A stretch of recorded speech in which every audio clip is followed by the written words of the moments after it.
अध्याय 8 जैव प्रौद्योगिकी के सिद्धांत एवं प्रक्रम कक्षा 12 पार्ट 2।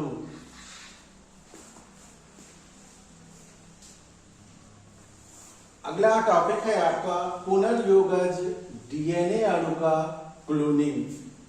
तो क्लोनिंग से संबंधित इसके पहले हमने आपके दो टॉपिक पढ़ाए थे, क्लोनिंग वाहक या संवाहक, और दूसरा था कि प्लाज्मिक में क्लोनिंग हेतु विशेषताएं। तो पिछले वाले वीडियो से आप कंसल्ट कर लीजिएगा और इसके आगे जो हमने दर्शाया है उससे ये पता होगा, चल जाएगा कि क्लोनिंग क्या है, कैसे होता है और ये कार्य कैसे करता है। अगला आपका टॉपिक है पुनर्योगज डीएनए अणु का क्लोनिंग। तो यहाँ पर देखिएगा कि जो फिगर की सहायता से हमने इस टॉपिक को दर्शाया है, तो यहाँ पर जो है प्लाज्मिड का जो दर्शाया है चित्र, यानी कि प्लाज्मिड का मतलब है कि अतिरिक्त गोलाकार या गोलाकार डीएनए, और दूसरा जो सामने दर्शाया गया फॉरेन डीएनए। ये फॉरेन डीएनए यहाँ पर एक श्रृंखला के रूप में लिया गया है। यहाँ पर देखिएगा प्लाज्मिड को हमने आधे भाग को दर्शाया है, और यहाँ पर दूसरा जो फॉरेन डीएनए है इसको भी हमने यहाँ पर वो भाग लिया है जिससे इंसुलिन निर्माण होता हो, उसी भाग को यहाँ पर दर्शाया गया है। अब इन दोनों डीएनए के खंडों को यहाँ पर एक साथ इनको जोड़ा जाता है, तो वो कहलाता है पुनर्योगज डीएनए। यानी कि प्लाज्मिड के डीएनए, गोलाकार डीएनए को यहाँ पर आधा दर्शाया, फॉरेन डीएनए को भी यहाँ पर आधा दर्शाया है। यहाँ पर जो लिया गया डीएनए खंड है वो डीएनए खंड लिया गया है जो इंसुलिन बनाने में सहायक हो, उसी डीएनए खंड को यहाँ पर लिया गया है। और प्लाज्मिड इन दोनों को जब एक साथ यहाँ पर अटैच किया जाता है तो इसका नामकरण किया जाता है पुनर्योगज डीएनए या रिकॉम्बिनेंट डीएनए। अब ये जब कंप्लीट रिकॉम्बिनेंट डीएनए या पुनर्योगज डीएनए अणु तैयार होता है तो इसको हम पोषक कोशिका में प्रवाहित कराते हैं। अब वो पोषक कोशिका जो होती हैं वो बैक्टीरियल सेल की होती हैं। अब जब इससे पुनर्योगज डीएनए को बैक्टीरियल सेल में प्रवाहित कराया तो यहां पर देखिएगा ये जो बिखरा हुआ डीएनए है ये बैक्टीरियल सेल का डीएनए है, और यहां पर जो प्रवाहित कराया गया है वो पुनर्योगज डीएनए को यहां पर दर्शाया गया है। पुनर्योगज डीएनए को यहां पर इसलिए दर्शाया गया है क्योंकि हमें इंसुलिन निर्माण में सहायक होते हैं, तो बैक्टीरियल सेल में प्रवाहित कराया। और यहां पर देखिएगा और भी दर्शाया, ये सारी चीजें जो दर्शाई जा रही है बैक्टीरियल सेल में ही दर्शाई जा रही है, जिसे हम पोषक कोशिका नाम दिए हैं, पोषक कोशिका। और इनको ग्रो कराया जाता है बैक्टीरियल सेल की कोशिकाओं में। जब ये ग्रो कर लेते हैं तो इनको हम अगले सेशन में, यानी कि यहाँ पर जो दर्शाया गया है बायोरिएक्टर, ये एक प्रकार के पात्र होते हैं, बड़े बड़े बर्तन होते हैं। तो अब बड़े बड़े बर्तन, जैसा कि नाम से है कि औद्योगिक क्षेत्र में जब इनको तैयार किया जाता है तो बड़े बड़े बर्तनों में ही तैयार किया जाता है। अब इन डीएनए खंडों को जो जिनसे इंसुलिन बनने में सहायता होती, उन्हीं इंसुलिन के डीएनए को यहाँ पर बायोरिएक्टर में प्रवाहित किया गया है। अब ये बायोरिएक्टर जो है बड़ी मात्रा में इंसुलिन बनने में सहायता जो करते हैं, डीएनए को अत्यधिक मात्रा में ग्रो कराते हैं, और ग्रो कराने के उपरांत इनको कुछ चीजों की आवश्यकता होती है। तो यहाँ पर दर्शाया गया है ताप की आवश्यकता है, पीएच वैल्यू की आवश्यकता है, खनिज लवण की आवश्यकता है और ऑक्सीजन की आवश्यकता है। तो इस बायोरिएक्टर में क्या करते हैं कि ताप को मेंटेन करते हैं, पीएच वैल्यू भी मेंटेन रखी जाती है, खनिज लवण भी मेंटेन रखे जाते हैं, ऑक्सीजन भी मेंटेन रखा जाता है। तो जब ये पूरी कंप्लीट होते हैं तो अब इनसे इंसुलिन बनने वाले जो डीएनए खंड है वो कंप्लीट हो जाते हैं, किसकी सहायता से? बायोरिएक्टर की सहायता से। अब जब बायोरिएक्टर कंप्लीट होते हैं तो यहाँ पर हमें कंप्लीट तैयार हो गए। किसकी सहायता? बायो रिएक्टर की सहायता से। वो डीएनए खंड जिनसे इंसुलिन बनता है। आइए एक बार फिर से समझ लीजिएगा इसको पूर्णतया। पुनर्योगज डीएनए अणु का क्लोनिंग। अब पुनर्योगज डीएनए अणु तो यहां पर दर्शाया गया, देखिए ये प्लाज्मिड है, प्लाज्मिड का डीएनए है। यहाँ पर आधा कट करके दर्शाया गया क्योंकि हमको पुनर्योगज डीएनए अणु बनाना है जिससे उनका क्लोनिंग हो सके। और यहाँ पर फॉरेन डीएनए को दर्शाया गया है। ये आपका फॉरेन डीएनए या ह्यूमन सेल का डीएनए है। अब इस ह्यूमन सेल का वो डीएनए खंड लिया गया है जिससे किसका निर्माण होता है? इंसुलिन का निर्माण होता है। और यहां से इस प्लाज्मिड को डीएनए को क्यों लिया गया है? इन प्लाज्मिड के डीएनए क्योंकि ग्रो करते हैं और इनकी संख्या बढ़ती रहती है। तो अब इन दोनों को जब एक साथ यहां पर रिकॉम्बिनेट कराया गया है, यानी क्या किया गया? क्लोनिंग कराई गई है, एक साथ जोड़ा गया है, तो इनका नाम दिया जाता है पुनर्योगज डीएनए या रिकॉम्बिनेंट डीएनए। अब जब ये कंप्लीट पुनर्योगज डीएनए अणु तैयार होता है तो इसे बैक्टीरियल सेल में प्रोवाइड किया जाता है जिसे नाम दिया जाता है पोषक कोशिका या होस्ट सेल। तो जब इन्हें इंसुलिन प्रवाहित किया जाता है तो ये बैक्टीरियल सेल में दो डीएनए पाए जाते हैं। एक बैक्टीरियल सेल का डीएनए जैसे खुद का डीएनए कहा जाता है, ये कोशिका द्रव्य में बिखरा हुआ होता है। और इसके बाद इस पुनर्योगज डीएनए अणु को प्रवाहित कराया जाता है। पुनर्योगज डीएनए अणु को यहाँ पर प्रवाहित किया गया है जिससे इंसुलिन बनने में सहायता प्राप्त करते हैं। फिर इन्हें और कोशिकाओं में प्रवाहित किया जाता है क्योंकि वहां भी इंसुलिन हमें अत्यधिक मात्रा में चाहिए।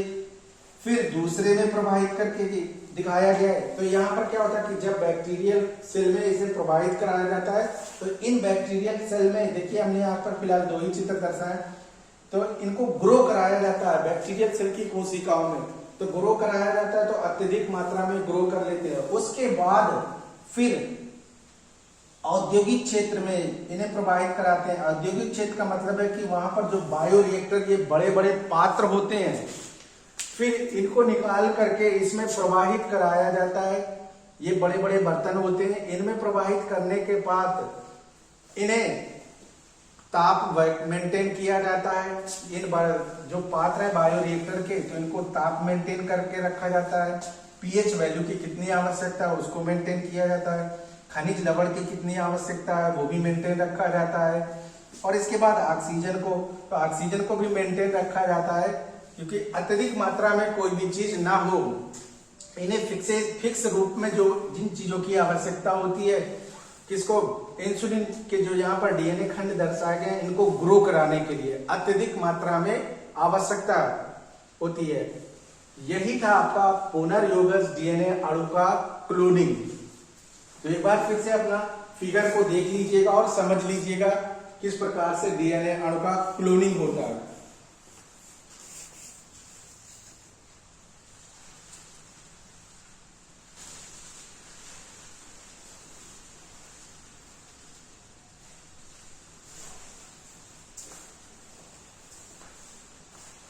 और अब अगला आता है आपका अनुप्रवाह संसाधन।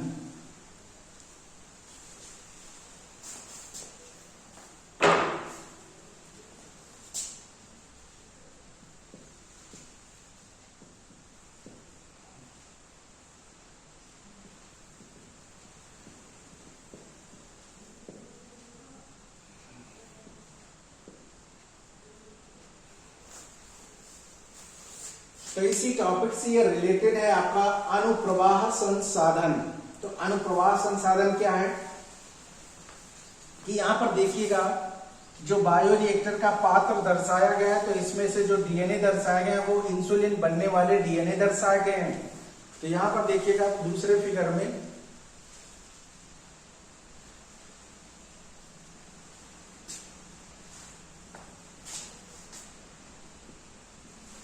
इस प्रकार से ये डीएनए के खंडों को दर्शाया गया है। देखिएगा यहाँ पर जो बायो रिएक्टर में दर्शाया गया है तो वही यहाँ बायो रिएक्टर में दर्शाया जा रहा है।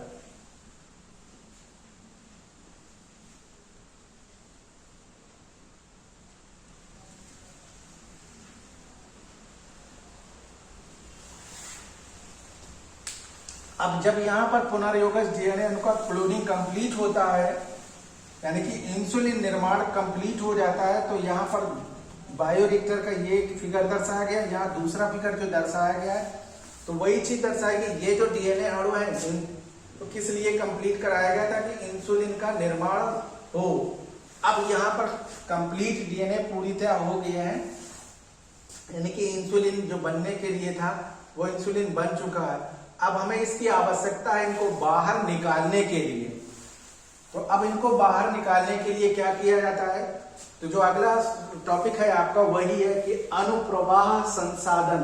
अनुप्रवाह संसाधन की सहायता से इंसुलिन वाले डीएनए खंडों को निकाल लिया जाता है। तो कैसे निकाला जाता है, क्योंकि यहाँ पर हमने दे रखा कि ताप वैल्यू, पीएच वैल्यू, खनिज लवण, ऑक्सीजन, अब ये सारी चीजें इनमें मिक्सअप होगी, यानी कि मिश्रित होगी, तो इनसे हमको निकालना है।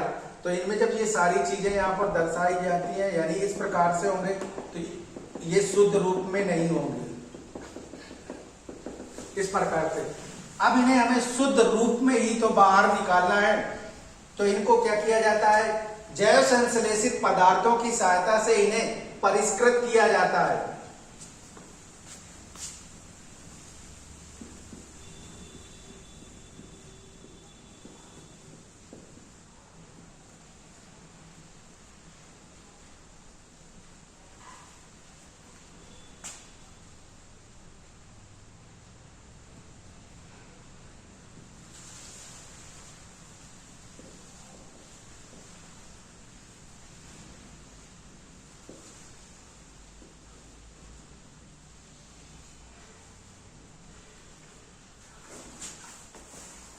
तो इन डीएनए खंडों को निकालने के लिए क्या किया जाता है, यानी कि इंसुलिन का भाग निकालने के लिए जैव संश्लेषित पदार्थों से हम इन्हें परिष्कृत करते हैं।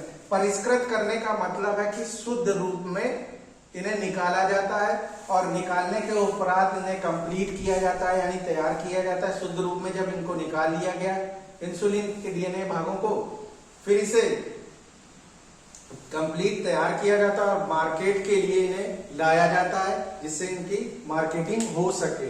तो यही आपका कहलाता है अनुप्रवाह संसाधन। एक बार फिर से देखिएगा, अनुप्रवाह संसाधन क्या है। जब यहाँ पर पुनर्योगज डीएनए को अत्यधिक मात्रा में ग्रो कराते हैं, किसमें, बायोरिएक्टर में। तो जब बायोरिएक्टर में ग्रो करा दिया इस कम, और इनको जो जिन चीजों की आवश्यकता होती है वो भी मेंटेन करके दे दिया जाता है, यानी रखा जाता है। और जब ये कंप्लीट हो जाते हैं तो इनकी एक ऐसा समय आता है जिससे इनको बाहर निकालना भी है। तो वो किसकी सहायता से निकालते हैं, तो वो अनुप्रवाह संसाधन की सहायता से इन्हें बाहर निकाला जाता है। देखिएगा यहाँ पर दूसरे फिगर में ये दर्शाया गया कैसे निकाला जाता है। तो दूसरा जो पात्र हमने बनाकर दिया दर्शाया है, तो देखिएगा यहाँ पर भी डीएनए खंडों को दर्शाया गया, और इसमें से इन चीजों को यहाँ पर जब इसमें से मिक्सअप किया गया है तो ये चीजें भी इसमें प्रभावित होंगी। तो जब ये सारी चीजें होंगी तो हमें किस शुद्ध रूप में इंसुलिन डीएनए चाहिएगा। तो उन्हें क्या करते हैं, जैव संश्लेषित पदार्थों की सहायता से उन्हें परिष्कृत करते हैं, या शुद्ध रूप से करते हैं। तो अब जब ये शुद्ध रूप में इनको हम निकाल लेते हैं तो और मार्केट में अवेलेबल कराते हैं।